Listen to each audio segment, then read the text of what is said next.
Hey guys, this is Mike from the Center for Life Support doing a review on our fluid administration by push-pull station.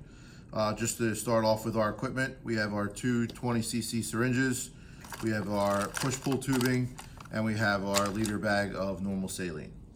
So to start off, we want to make sure that we check our saline, make sure that it's not expired, make sure that the fluid is nice and clear. I'm going to open up our liter bag. Open up our push-pull tubing.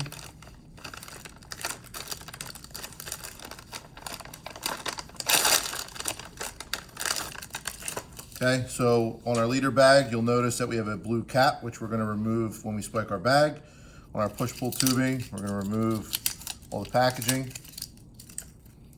You'll notice we have a spike. We have two built-in three-way stopcocks. We have a roller clamp. And then we have multiple other clamps on here as well.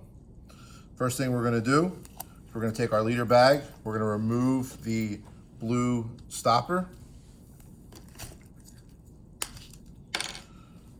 We're going to take the cap off of our spike our bag, turn our liter bag upside down, fill the drip chamber, and allow to run our fluids completely through our push-pull tubing to allow all the air to drain.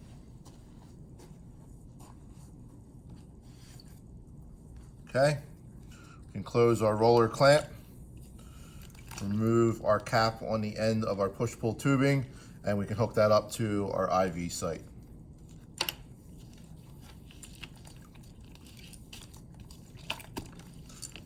All right. Next thing we're going to do is we're going to close off one of our three-way stopcocks. We're going to open up our roller clamp, make sure that all of our other clamps are open. Now on our two three-way stopcocks, you'll notice that we have two blue caps. We want to make sure that we're going to be using one of our three-way stopcocks to administer fluid via push-pull and leaving our other one, which is closest to the patient, open for medication administration. So we're going to remove our blue cap. We're going to connect our 20cc syringe.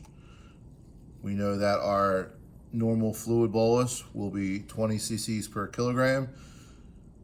So we use a 20cc syringe for a couple different reasons. The first one is it's easier to pull and push the fluid from the bag of saline. And we can also count the number of syringes. For instance, if our patient weighs 10 kilos, we would give 10 syringes of normal saline using our 20cc syringe. We're going to hang up our bag of fluids on our IV pole.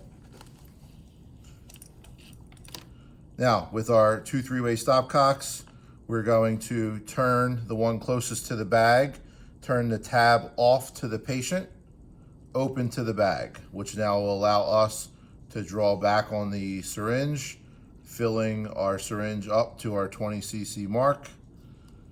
Turn the tab off to the bag, which will now be open to the patient, will allow us to administer the fluids to our patient.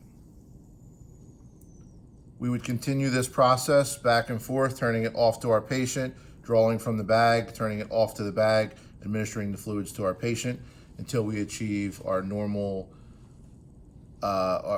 achieve our goal of what our fluid administration will be. Making sure that we check our IV sites, making sure we don't see any infiltration. After our fluid administration is completed, we want to make sure that we readjust our flow so that way we don't have continual flow from our bag of saline into our patient. So turn it to either to keep vein open or a KVO rate. After our fluid administration is completed, we would then want to reassess our patient's conditions, overall perfusion status, also listen to lung sounds, palpate liver edge, make sure that our overall assessment is completed to make sure that we didn't give too much fluid, or to also check to see if we would need more fluid administration given to our patient. Thanks for watching our push-pull setup station. Have a good day.